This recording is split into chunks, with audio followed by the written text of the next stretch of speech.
Podcast spécial sur Villeray. Aujourd'hui, je vous fais découvrir tout sur Villeray.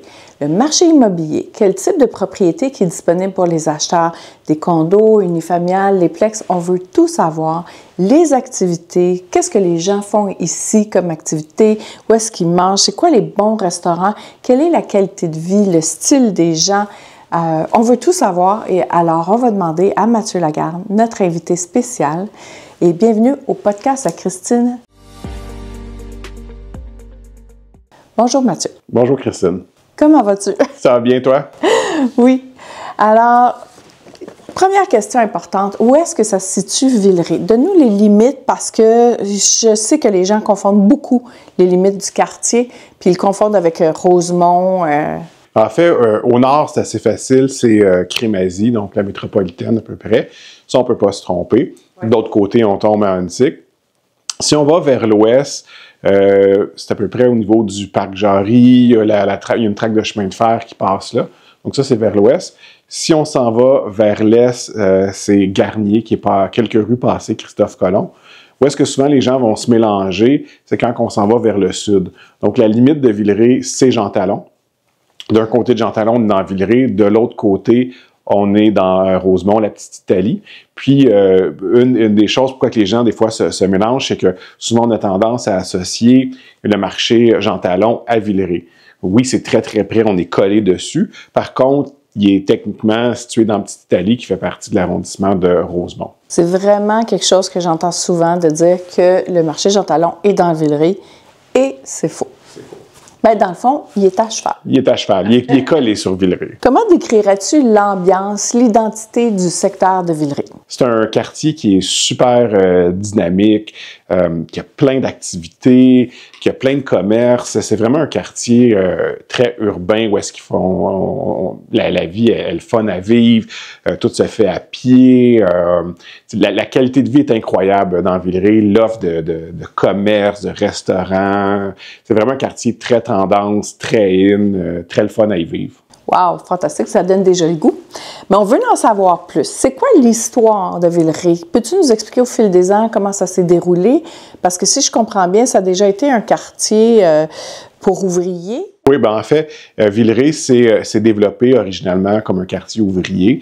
Il s'est développé aussi avec le tramway électrique qu'il y avait il y a longtemps, qui reliait Villeray au centre-ville. Donc, un quartier où est-ce que les ouvriers habitaient à l'époque. Puis ça l'influe aussi, on va parler tantôt du parc immobilier, comment il s'est développé. Beaucoup de propriétés collées, en rangées, des rues des fois un petit peu plus étroites avec les ruelles. Donc, on a cette historique-là de quartier un peu plus ouvrier. Puis, dans le temps qui s'est développé, puis maintenant, bien, c'est vraiment un quartier très tendance. Les prix, on ne se le cachera pas, sont dispendieux, que ce soit pour l'unifamilial, plex, condo. C'est un quartier qui, au fil des dernières années, décennies, s'est grandement revitalisé. C'est un des quartiers les plus en demande là, sur l'île de Montréal. On a beaucoup d'espaces verts dans Villeray, beaucoup de parcs. Est-ce que tu peux nous décrire un petit peu c'est quoi les parcs principaux, puis comment la vie de quartier est axée sur ces parcs-là? On a deux grands parcs. Celui, c'est sûr, qui nous vient en tête en premier, c'est le parc Jarry. Donc, un des grands parcs de Montréal, avec plein d'activités. On a, des terrains terrain de tennis, c'est sûr que le stade Jarry, stade IGA maintenant, des terrains de baseball, pétanque, il y a un étang. Puis les gens, c'est vraiment un centre là, où est-ce que les gens vont se rejoindre, puis prendre un verre de vin ensemble, faire un barbecue. C'est très central, ça regroupe les gens, là, ce parc-là. On a un parc qui est peut-être un peu moins connu, parce que le parc Jarry emmène beaucoup les gens de Villeray, mais emmène beaucoup les gens de l'extérieur aussi qui viennent profiter de ce super beau parc. On a le parc Villeray, qui est près de Christophe Colomb et la rue Jarry aussi. Donc, très beau parc, un peu plus petit, avec par contre terrain de soccer, terrain de baseball, point d'eau, toilettes, etc. Donc, très, très beau parc. Beaucoup plus utilisé par les gens locaux, les gens qui habitent autour. Puis, on a plusieurs petits parcs. Des fois, c'est des très, très petits parcs qui font juste quelques mètres carrés situés là, à certains coins de rue. Et on a aussi qui est pas directement dans Villeray, mais qui est pratiquement rendu aux limites de Villeray aussi. On peut se rendre au parc Frédéric-Bach, qui est identique, mais qui a été réaménagé pour les gens qui veulent courir, faire du ski de fond. Donc, ça aussi, à proximité. J'ai remarqué, beaucoup de gens, étant donné que les gens habitent dans des condos ou des appartements, c'est des plus petites superficies. Donc, quand ils veulent faire des gros parties de famille, des fêtes, des occasions, ils vont dans le parc Jarry. Puis, il y a même des barbecues là-bas. Puis, on voit les ballons suspendus. Ils rapatrient des chaises, des tables. Il y a des tables, déjà, des choses là-bas. Mais ils apportent en plus leur glacière, tout ça. Puis, ils se font des barbecues, des gros soupers. C'est vraiment festif. Puis, on voit plein de gens. Puis, je pense que ça a été encore plus développé pendant la COVID, mais ça continue. Ça continue, là, la fin de semaine, c'est plein l'été, les beaux soirs, là, quand il fait beau, tout ça, surtout les jeudis, vendredis, ça déborde. C'est vraiment, les gens adorent ce parc-là pour se rencontrer, justement. Est-ce qu'il y a des initiatives locales, des projets qui sont en développement pour les gens qui habitent les résidents? Il y a plusieurs projets. On a dans Villeray les ruelles vertes, donc plusieurs ruelles vertes qui sont aménagées. Il y a des rues qui sont piétonnisées aussi pendant l'été. On a aussi tout ce qui est transport durable, donc le rêve, le réseau Express Vélo, plein. Donc ça, c'est vraiment là, favorisé pour les gens du quartier, là, pour le bien-être du quartier. Quels sont les avantages de vivre à proximité du parc Jarry? Je pense que c'est vraiment d'avoir un immense espace vert pratiquement dans sa cour. Donc, qu'on veut aller prendre des marches, courir, qu'on a un chien qu'on va aller se promener, c'est assez unique parce que presque partout où est-ce qu'on est situé à Villeray, on est proche de ce parc-là. Donc, c'est vraiment un avantage énorme d'avoir ça, qu'on n'a pas nécessairement partout sur l'île de Montréal, de profiter d'un espace vert comme ça, aussi bien aménagé et aussi bien entretenu. Je pense que la proximité du parc aussi, avec le marché Jean Talon et le métro, il faut quand même un espace central, hein? Oui. Puis tous les petits commerces parce qu'on parle du marché Jean Talon. Sur Jean Talon, il y a aussi beaucoup de petits commerces. Donc, je pense qu'il y a une... Castelnau aussi. Toutes les rues transversales ont beaucoup de commerces. C'est ce qui est le fun aussi. Exact. Pour le transport en commun, peux-tu nous en parler? C'est quoi les lignes de métro, les autobus? Comment ça fonctionne ici à Villeray? Bien, pour Villeray, on est gâtés au niveau du transport en commun. On a la ligne orange, donc plusieurs arrêts de la ligne orange qui sont centrales. On a la ligne bleue aussi. Donc, puis plusieurs autobus qui nous emmènent dans plusieurs directions. Transport en commun, on est super bien gâtés. On est aussi bien localisé pour la voiture parce qu'on veut favoriser transport en commun, vélo, etc. Mais on est très bien situé pour aller prendre la métropolitaine si on veut s'en aller vers l'extérieur de Montréal, s'en aller vers l'aéroport, même descendre au centre-ville ou sur le plateau, ça se fait très bien. Donc, l'emplacement est vraiment très bien localisé pour tout ce qui est mobilité et transport. Au niveau de la circulation, est-ce que tu dirais qu'il y a des enjeux de circulation, de stationnement ici à Villeray? C'est sûr qu'on est à Montréal, donc tout ce qui est circulation, stationnement, c'est toujours un petit peu plus compliqué.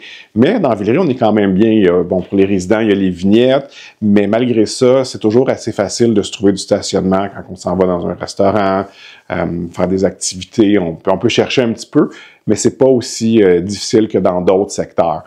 Pour la circulation, venir dans le quartier, si on arrive des fois de l'ouest, ça peut être un peu plus difficile à cause de Crémazie, le métropolitain. Mais quand on est dans le quartier, ça voyage très bien en voiture. On sent pas qu'on est enclavé. Il y a un petit peu de circulation, mais faire tout se promener autour, ça va bien. Même pour descendre vers le centre-ville, c'est pas compliqué, là. Moi, je peux dire que je fais plusieurs rendez-vous en auto dans le secteur et puis effectivement, j'ai jamais de problème à stationner. Donc, c'est pas comme le plateau. Vraiment, pour les gens qui ont une voiture, ça peut rester une ville qui est quand même plus pratique. Ça reste accessible en voiture. Exactement. Puis, l'accès aux grandes autoroutes est là. C'est facile de pouvoir circuler puis de se rendre au centre-ville, le même principe. On peut couper facilement. Ouais.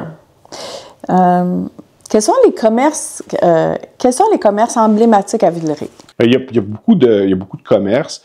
Je pense au niveau des restaurants, on a plusieurs restaurants, que ce soit Machone, Tapeo pour des tapas, qui est là depuis, je pense, presque 20 ans.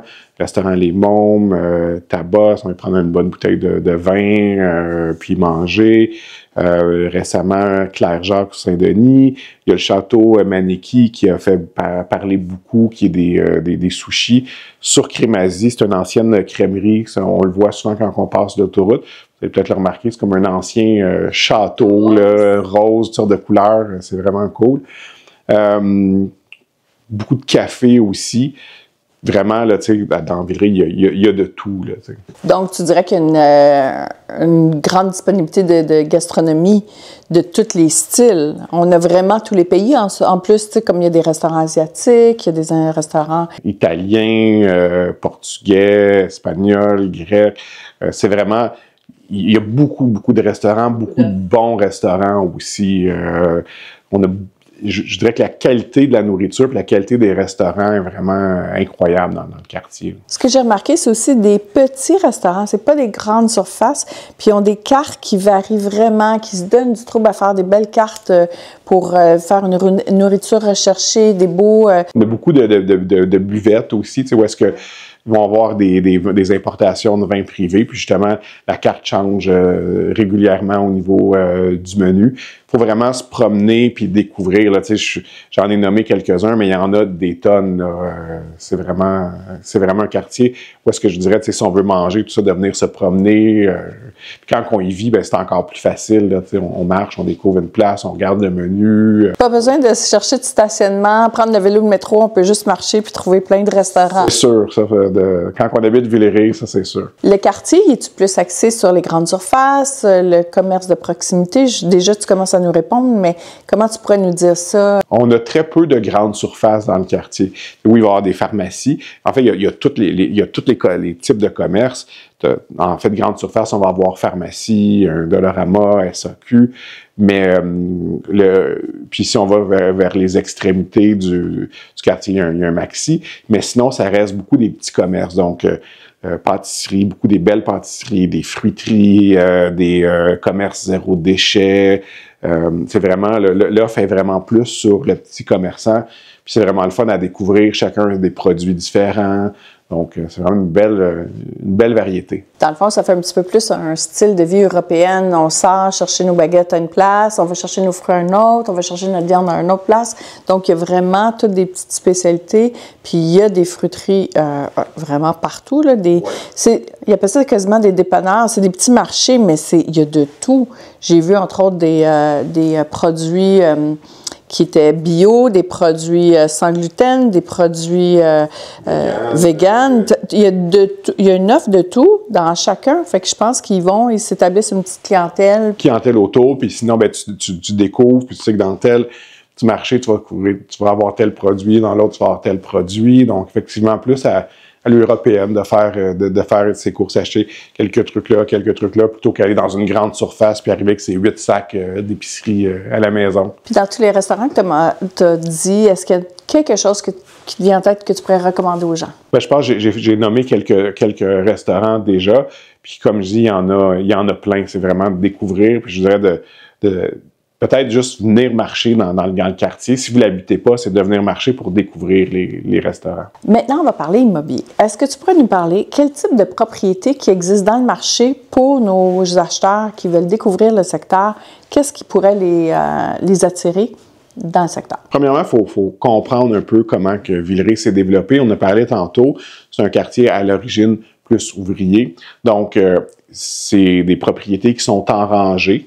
On n'a pratiquement pas de maisons jumelées ou détachées, donc c'est en rangée, et des maisons de 2 ou 3 étages. Donc, à l'origine, c'est pratiquement que du duplex ou triplex. Quelques maisons ici et là, des fois des petits bungalows, les shoebox, ce type de propriété-là. Puis, le condo, à l'époque, il n'y en avait pas. Puis, ça a pris du temps avant que les grosses tours à condos se développent aussi dans le quartier. Donc, ce qu'il y a eu comme développement au niveau pour venir bonifier l'offre, avant, comme je disais, c'est beaucoup du duplex, triplex. Il y a des gens qui ont converti des plex en unifamilial. Donc, au niveau de l'unifamilial, on va beaucoup trouver le style duplex qui ont converti, donc avec les chambres en haut, puis au rez-de-chaussée, cuisine, salon. Donc ça, c'est ce qui s'est fait dans le temps pour venir développer l'offre d'unifamilial. Puis il y en a quand même plusieurs. C'est sûr que l'unifamilial reste beaucoup plus rare et dispendieux dans Villeray. Après ça, on a eu le condo qui s'est développé avec, justement, encore là, les plex qui ont été transformés. Donc, souvent des triplex 3 étages où est-ce qu'il se faisait du 3, 5,5, ou même souvent ce qu'on voit aussi, c'est que pour les plus petits condos, ben, tu avais en haut 2, 3,5, puis là, ben, ils ont converti en condo. Donc, ça, c'est ce qui est venu par la suite aussi. Puis récemment, ben, on a vu quand même une explosion de condos, mais concentrés dans certains secteurs de Villeray. Donc, près, justement, Parc Jarry, métro Castelnau, rue Castelnau. Donc, il y a tout ce coin-là qui s'est développé en gros projet de condo plus moderne. Sur Saint-Laurent aussi, il y en a plusieurs. Ce coin-là, il y a aussi certaines rues qui se sont redéveloppées un peu, où est-ce qu'il y a des projets comme sur la jeunesse, certains coins, Saint-Hubert aussi, il y a des coins qui se sont développés en condo plus modernes. Mais c'est une offre qui est plus récente. Et généralement, ce qu'on voit, c'est que ces condos-là sont un peu plus petits aussi. Si on cherche un 2 ou un 3 chambres, sont plus rares dans les nouveaux projets. On va en trouver plus dans les vieux, puis sont beaucoup plus petits aussi. Là, la tendance est la même parce qu'on est dans un quartier central, donc le terrain est cher, la construction est chère. Donc un 4,5, c'est ça, on le coince dans un petit espace, là, un 600-700 pieds carrés, parce qu'avant, on avait beaucoup plus grand.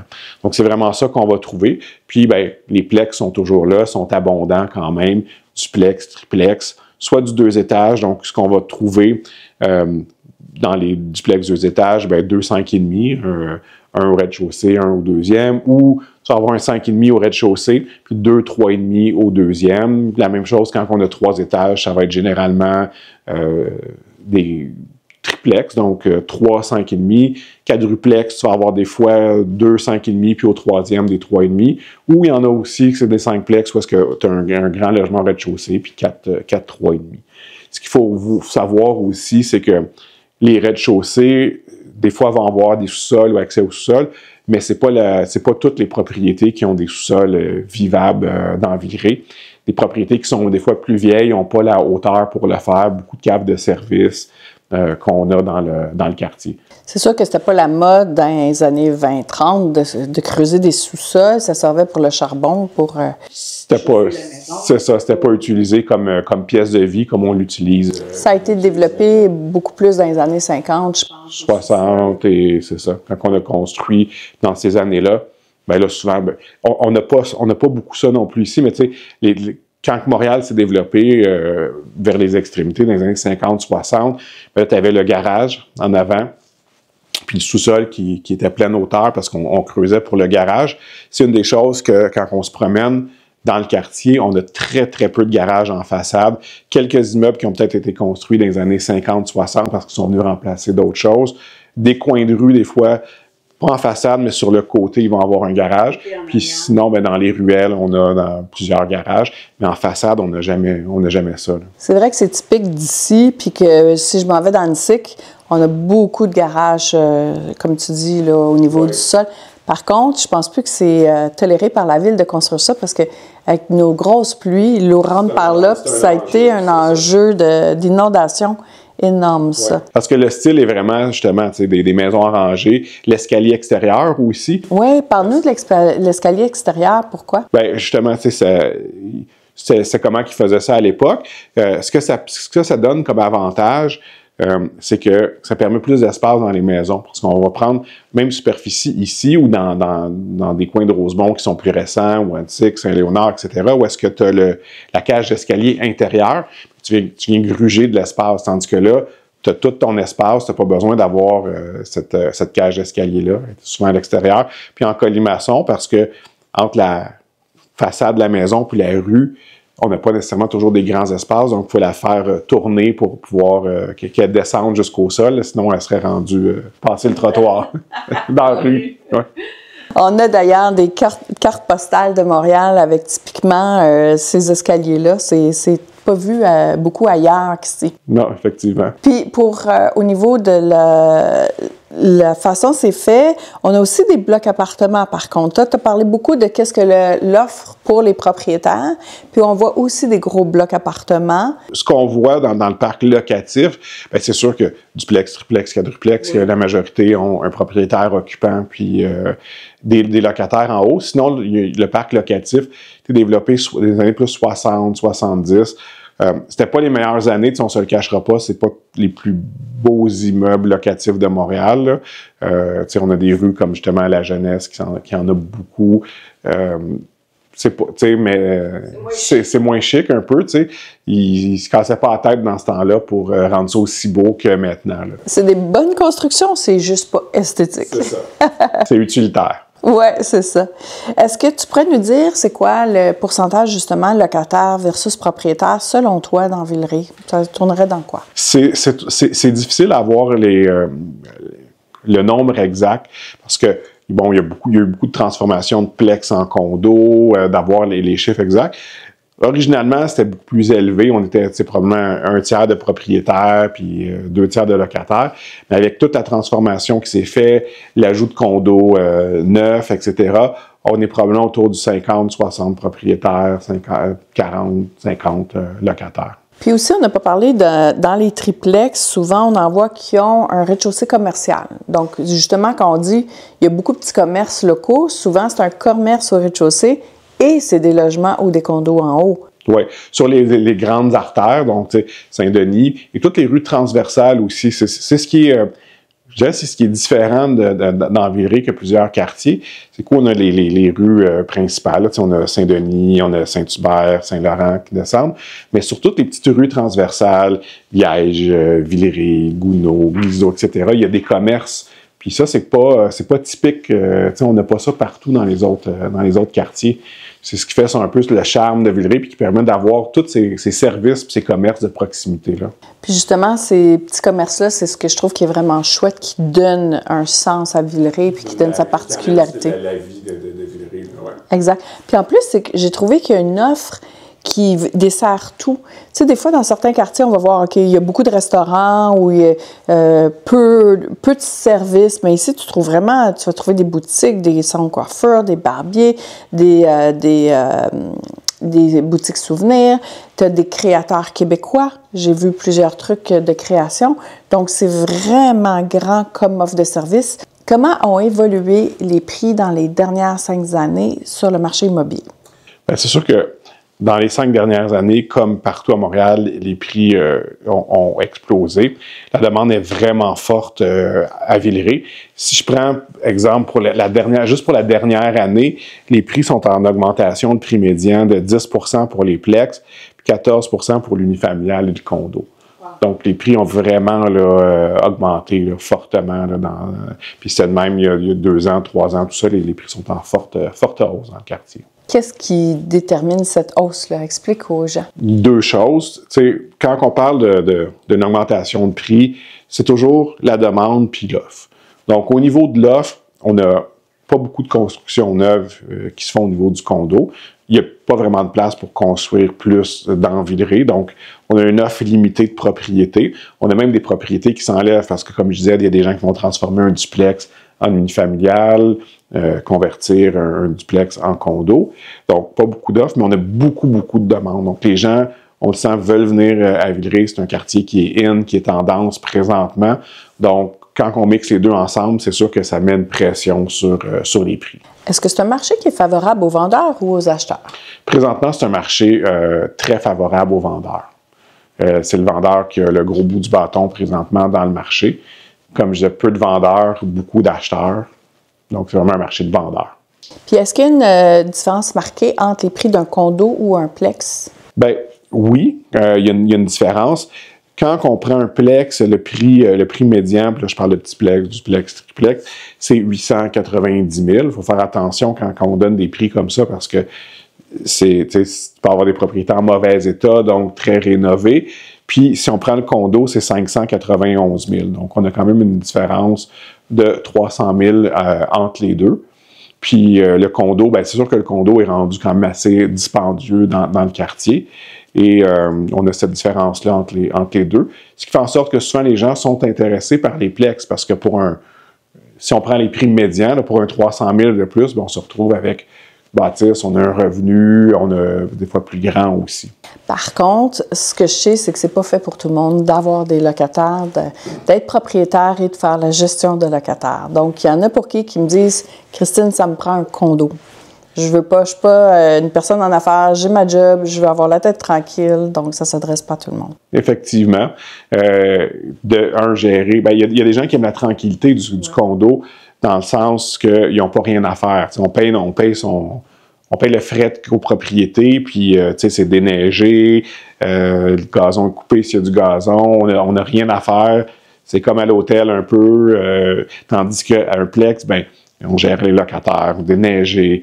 Le parc immobilier est vieux à Montréal, il est vieux dans Villeray, donc beaucoup d'entretien aussi qu'il faut prévoir.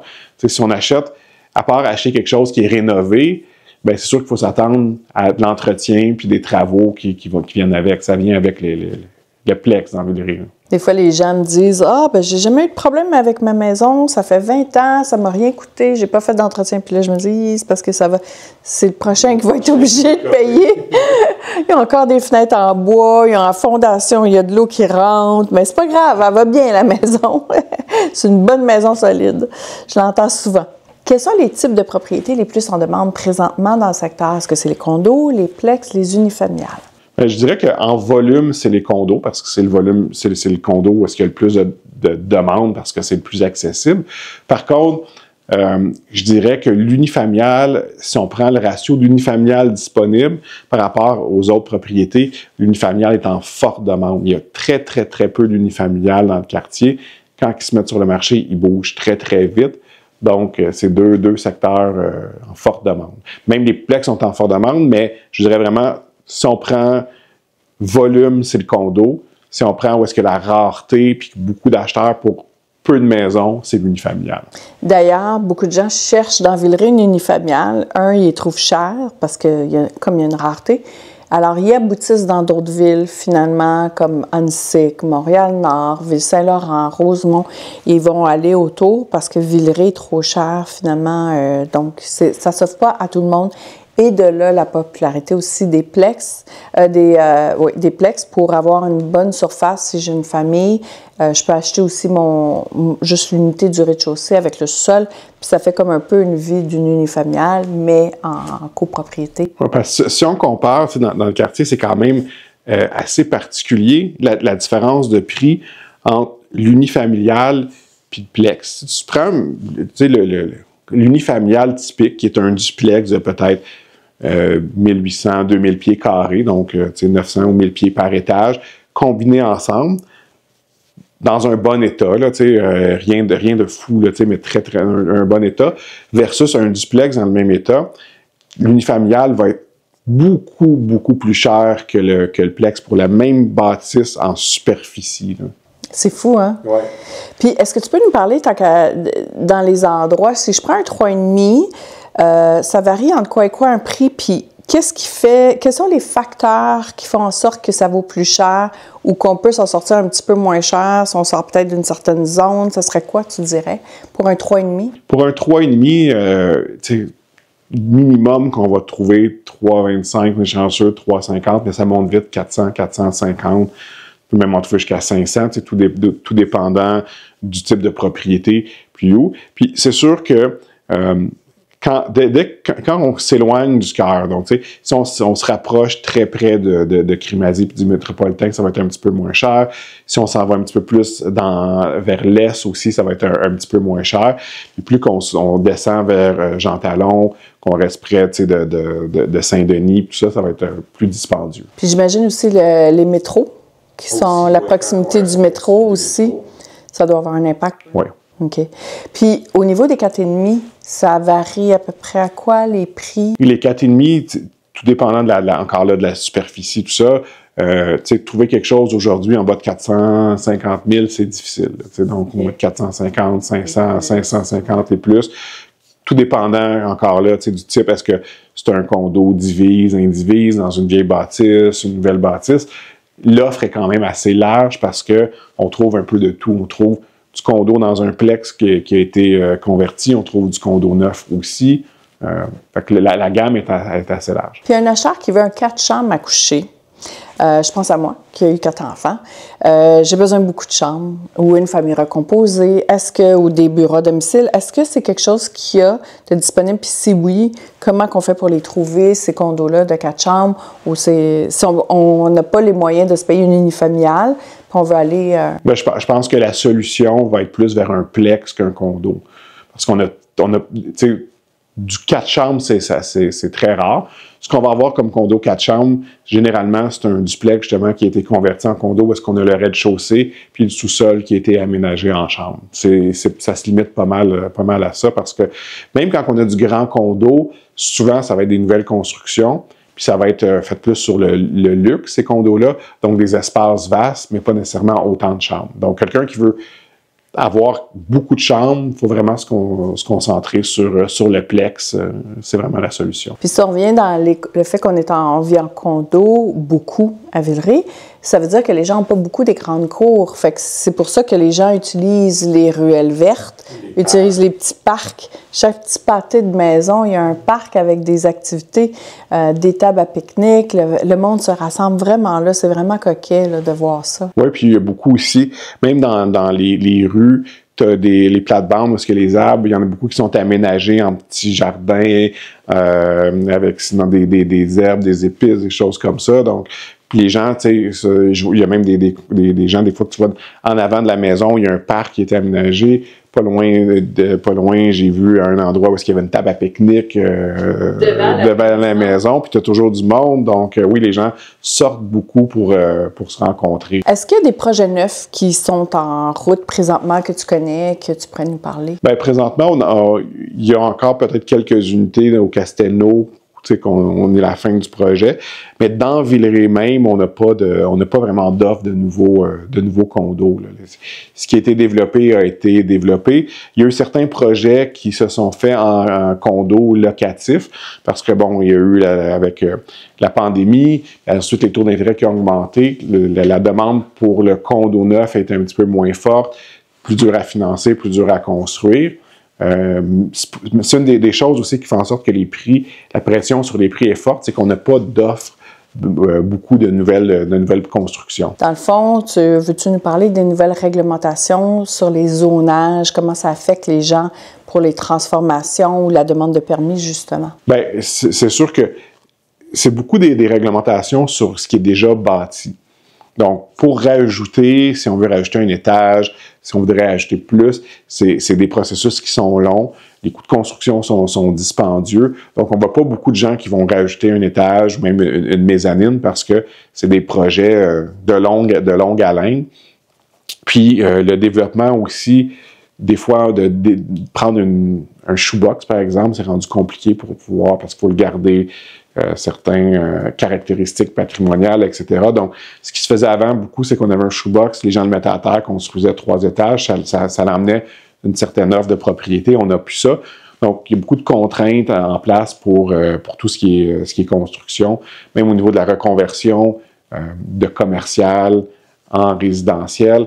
Il y a certaines rues qui c'est permis, mais quand on parle de projets qui pourraient être faits, comme l'ancien hôpital chinois, par exemple, ou certaines bâtisses sur Saint-Laurent, c'est vraiment, là, pour les gens qui veulent, les promoteurs, c'est pas quelque chose qu'ils veulent faire parce que c'est tellement compliqué puis long que la ville, ce qui fait en sorte qu'on a peu de nouvelles constructions. Donc, pour obtenir les permis, c'est quoi les étapes pour les gens qui ne savent pas, qui voudraient transformer un plex ou un unifamilial ou quelque chose? Tu sais, les étapes? Bien, généralement, quand on est dans des gros projets comme ça, ça va prendre un architecte. Il faut s'y prendre d'avance. Donc, il va falloir déposer à la ville. Ça va passer au comité d'urbanisme, des fois avec les élus. Donc, ça peut être des mois juste avant d'avoir les projets pour convertir. Je dirais, si c'est des questions, vous pensez faire ça, bien, contactez-nous, contactez un courtier, on va pouvoir vous éclairer. Là. C'est tellement complexe qu'on n'a pas à rentrer là-dedans aujourd'hui dans tout ça parce qu'on finira pas. Là. Surtout que c'est du cas par cas. C'est du cas par cas aussi. Ça. Quel est l'inventaire actuel des propriétés à vendre dans Villeray? L'inventaire reste quand même faible. Donc, on a, comme je disais, une forte demande pour les propriétés. Puis, il n'y a pas beaucoup de nouveautés, on l'a dit à plusieurs reprises, mais les vendeurs aussi sont, cette année, en tout cas on le voit, sont plus lents à se mettre sur le marché. Donc, ça fait en sorte que notre inventaire reste quand même stable par rapport à la demande qu'on a. C'est quoi la durée moyenne d'une mise en marché pour une propriété? Ça prend combien de temps à vendre? Une semaine, un mois, 6 mois? Généralement, dans le quartier, si on est bien, la propriété est au bon prix, en dedans de 30 jours, c'est vendu. Si c'est plus long, ça va être certain, c'est soit que la propriété doit avoir beaucoup de travaux, certaines propriétés plus chères aussi, quand on arrive dans des propriétés très, très chères, que ce soit plex, unifamilial, vraiment haut de gamme, condo, ça va être un peu plus long, ou des propriétés demandant beaucoup de travaux, mais généralement, dans 30 jours, c'est vendu. Ça serait quoi une bonne stratégie pour un acheteur qui veut acheter aujourd'hui dans Villeray? Qu'est-ce qu'il doit faire pour trouver son petit nid? Je pense qu'un, c'est d'être préqualifié, donc déjà savoir combien qu'on peut se permettre, d'avoir sa préqualification en main pour bouger rapidement. Je dirais d'avoir fait ses devoirs, donc d'avoir vu ce qui s'est vendu, de savoir ce qui se vend pour bouger rapidement. Puis ça, on peut le faire avec un courtier, donc de regarder dans le passé ce qui s'est vendu, pouvoir dire ça j'achèterais pas, ça j'achèterais pas, pour déjà se faire une tête du marché, parce que comme ce marché en demande, c'est un marché qui bouge vite, ce qui risque d'arriver, c'est que pour un nouvel acheteur, en tout cas, c'est qu'il visite une propriété, il dit « Ah, je suis pas sûr, j'ai envie de visiter un autre. » Puis là, à un moment donné, la bonne qui veut revenir en arrière est déjà vendue. Donc, c'est d'être prêt à savoir ce qu'on veut, puis passer à l'action rapidement. Je dirais que c'est ça, c'est d'être prêt à être dans l'action, puis dans le marché, puis dire « C'est la bonne, même si je viens de commencer à visiter. » Je fais un offre. Puis sinon, aussi, c'est d'avoir des disponibilités pour visiter. Parce que il y a souvent des propriétés, surtout quand ils sont au bon prix, ou des propriétés plus rares, ça se met le jeudi, plusieurs visites la fin de semaine, puis le mardi, c'est en offre. Donc, c'est d'avoir cette disponibilité-là pour faire les visites. J'aime vraiment ça que tu expliques que les gens, s'ils vont voir un petit peu ce qui s'est vendu avant, parce que souvent, ils ont une attente, ils veulent un 10 sur 10, puis ça n'existe pas beaucoup dans le marché. Ça, je dirais plus que c'est un 7,5, un 8 qui existe. Fait que si on a été voir ce qui s'est vendu, puis on sait si on les aurait achetés, combien sur le lot on aurait acheté. Des fois, sur 20-30 propriétés, je n'aurais acheté une ou deux. Donc, ça veut dire que je suis quand même assez difficile. Je cherche pas mal un 9,5. Alors, c'est bon à savoir nos attentes puis qu'est-ce qui va revenir éventuellement dans le marché. Je trouve que c'est un bon conseil de voir tout l'ancien inventaire qui est déjà vendu. Moi, c'est un exercice que je recommande à nos courtiers de faire avec chacun de leurs clients. Puis, il n'y a pas beaucoup de courtiers qui le font dans le marché en général. C'est de dire, au début, quand on est prêt à aller sur le marché, on s'assoit avec l'acheteur, puis là, on regarde dans la dernière année, dans le budget qu'on veut, dans le quadrilatère qu'on veut, le type de propriété qu'on veut, avec les futures les plus importants, combien il y en a qui se sont vendus. Donc, il y en a-tu 5 dans l'année ou il y en a eu 25? Donc, déjà, ça va déterminer un peu comment ça va se passer. Parce que s'il y en a 5, puis tu es vraiment fixe sur ce que tu cherches, il va falloir que tu sois extrêmement vite puis agressif pour pouvoir avoir ces propriétés-là. S'il y en a 25 ou 30, tu sais que tu as plus de marge de manœuvre, c'est un peu plus facile, tu peux prendre un peu plus de temps, de négocier un peu plus. Puis s'il y en a 0, tu sais que ce que tu cherches, c'est pas nécessairement possible. Ou tu sais, s'il y en a juste 5, justement, après ça, c'est peut-être de faire l'exercice puis de dire, OK, qu'est-ce que je pourrais changer? Est-ce que je suis prêt à faire certains compromis pour en avoir plus de disponibles? Donc ça, c'est vraiment éclairant. Puis ça permet aussi, en faisant ça, de ne pas perdre son temps sur le marché. C'est-à-dire que, tu sais, des fois, on a vu des gens qui cherchent quelque chose, ils n'ont pas fait cet exercice-là. Là, au bout de 6 mois, 9 mois, ils se découragent parce qu'ils se rendent compte qu'ils ne trouveront pas. Puis ils recommencent avec les bons critères, mais ils ont déjà perdu 9 mois. Le marché a augmenté un peu, donc... le marché a monté, puis c'est aussi dans l'exercice, il faut regarder des propriétés, dire « Ah, ce condo-là, c'est vendu 500. Moi, 500, je l'achèterais. » Mais déjà, si ça fait 1 an, on a eu une augmentation. Donc, déjà, on est à hausse.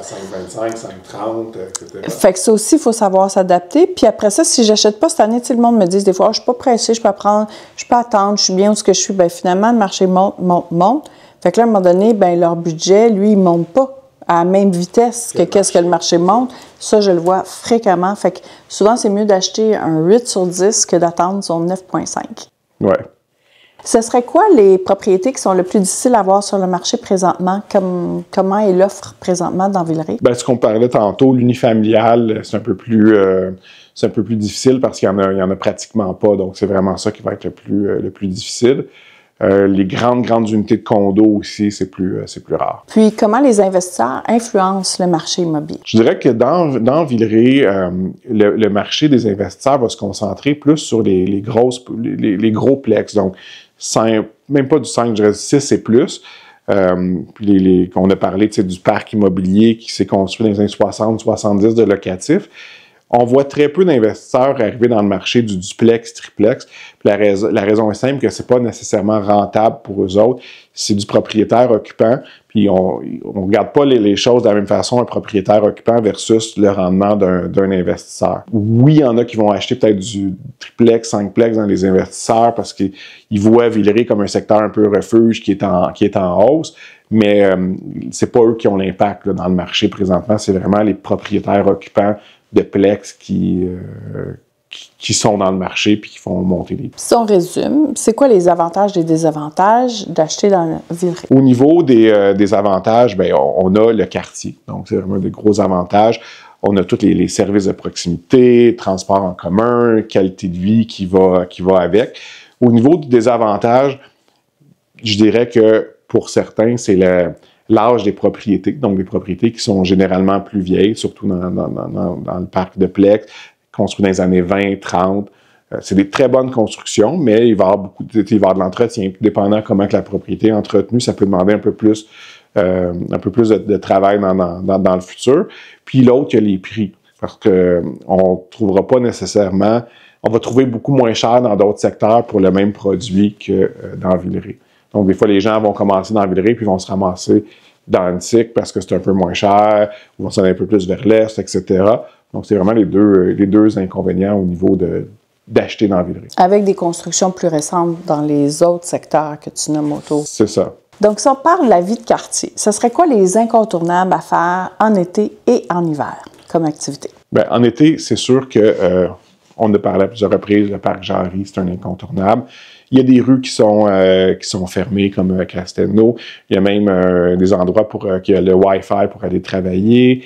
Il y a plusieurs événements locaux. Il faut rester à l'affût. C'est pas nécessairement des gros événements, mais dans plusieurs coins du quartier, dans l'été, il va y avoir des petits festivals, des petits trucs plus au niveau mettons, de la ruelle, d'une rue en particulier. Donc, c'est à découvrir. Puis, ben, si on prend quelque chose d'un peu plus gros ou majeur, ben, c'est le tennis. Au parc Jarry, donc un été c'est tennis masculin, l'autre année c'est féminin. Mais je vous dirais que c'est pas nécessairement les gens du quartier qui en profitent, c'est un afflux de gens de l'extérieur. Et ce serait quoi les meilleures adresses pour sortir à Villeray? Que ce soit un café, que ce soit un spectacle, c'est quoi que tu pourrais recommander? Bien, au niveau des cafés, il y a beaucoup de cafés dans Villeray, des très bons cafés. On a Saison des pluies, Oui mais non, Café Vito, puis il y en a d'autres, je pourrais en nommer là, encore pendant quelques minutes. Je pense qu'il y en a un à chaque coin de rue. Oui. Chaque rue transversale, pratiquement un café. Des restaurants, tantôt on a nommé, il y en a plusieurs. C'est vraiment un quartier, je dirais, c'est juste de sortir puis marcher. Ce serait quoi les enjeux sur la densification, la circulation? Comment on voit ça? C'est sûr que c'est un quartier qui est plus vieux, donc au niveau de densifier, c'est plus difficile. Tu sais, on est déjà assez dense comme quartier. Il y aurait possibilité éventuellement si les élus municipaux décident de vouloir, tu sais, mettre de la volonté, d'augmenter le nombre d'étages, tu sais, de prendre un duplex de 2 étages, faciliter de construire un 3e étage. Ça pourrait être quelque chose. Au niveau de la circulation, il y a beaucoup qui a été fait dans le passé pour rendre le quartier accessible. Il y a beaucoup de pistes cyclables. Ça risque de pas trop changer. Je dirais que c'est plus à l'extérieur ce qui se passe qui va influencer le quartier au niveau du transport. Donc, comment tu vois Villeray évoluer au fil des ans? Je pense qu'au niveau au fil des ans, le quartier va toujours rester très dynamique. La demande est là. C'est un quartier qui est très in. Il y a même dans des revues à l'international qui a été classé parmi les quartiers les plus in.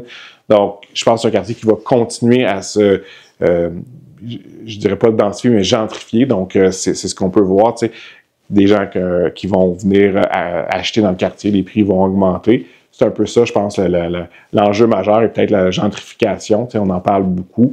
Ben, c'est ce qui s'est passé dans le Villeray, puis qu'on va continuer quand même d'arriver. Est-ce que tu penses que c'est un prolongement un petit peu du plateau, qu'il y a eu une étendue Rosemont, Villeray, qu'il y a un petit prolongement comme ça? Ou? Je pense que oui, tu sais, ça va en lien avec la ligne orange.